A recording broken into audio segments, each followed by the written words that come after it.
Ready for dictation? Start.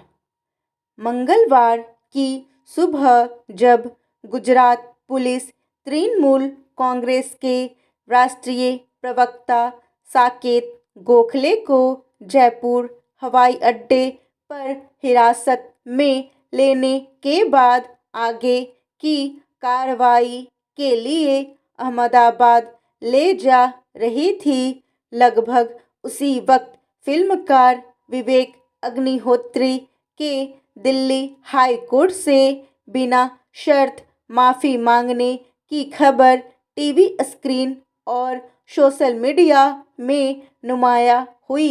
Gokhale और अग्निहोत्री दोनों दो कालखंडों में किए गए लगभग एक ही तरह के अपराध के आरोपी हैं।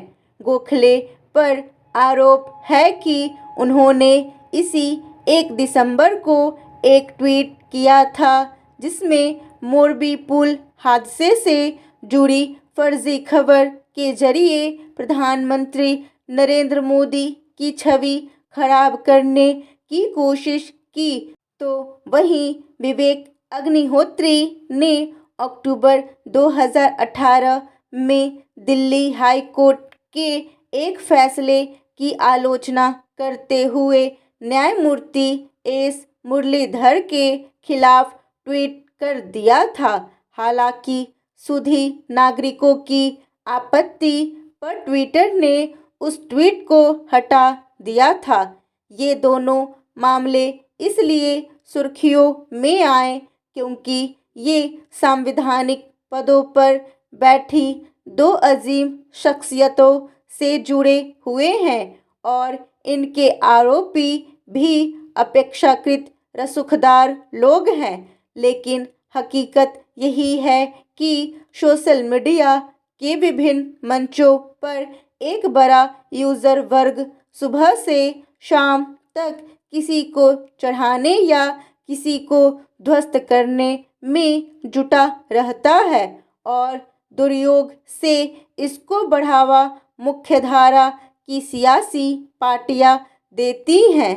फर्जी सूचनाओं के प्रसार से सामाजिक ताने बाने को कितना नुकसान पहुंच रहा है, इसका ठीक ठीक आकलन मुश्किल है, मगर आपत्तिजनक सामग्रियों के प्रसार की स्थिति किस कदर भयावह रूप ले चुकी है, इसे इसी तथ्य से परखिए कि अकेले यूट्यूब ने जुलाई से सितंबर के बीच भारतीयों के लगभग 17 लाख वीडियो अपने प्लेटफॉर्म से हटाए।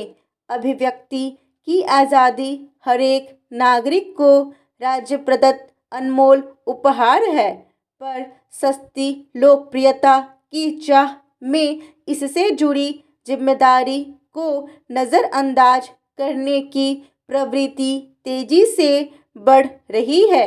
विडंबना यह है कि सोशल मीडिया कंपनियों का अर्थशास्त्र भी इसे उकसाता है।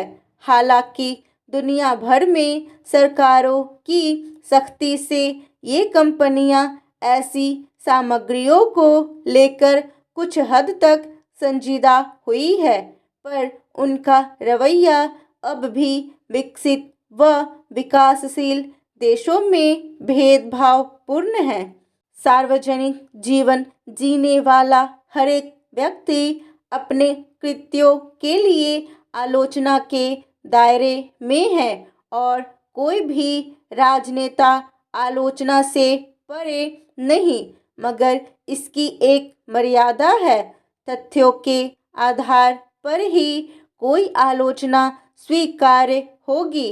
दरअसल हमारे राजनीतिक दलों के बीच संवादहीनता की स्थिति काफ़ी बढ़ती जा रही है और हमेशा चुनावी मुद्रा में रहने के कारण उनके बीच कटुता जैसे अस्थायी भाव बन गई है।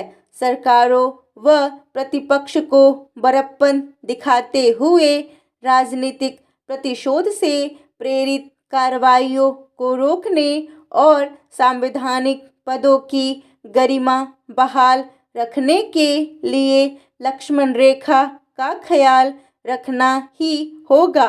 इसके बिना किसी लोकतंत्र को प्रहसन में तब्दील होते देर नहीं लगती।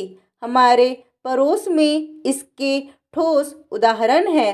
साकेत गोखले से जुड़ा मामला यह भी बताता है कि फर्जी खबरों पर लगाम लगाने के लिए एक प्रभावी तंत्र कितना जरूरी है। इसी तरह विवेक अग्निहोत्री जैसों को भी यह समझाने की सख्त जरूरत है कि न्यायिक फैसलों से असहमति जताने की भी एक लक्ष्मण रेखा है, जिसके आगे न्यायपालिका संस्था की साख धूमिल होती है और इसकी इजाज़त नहीं दी जा सकती।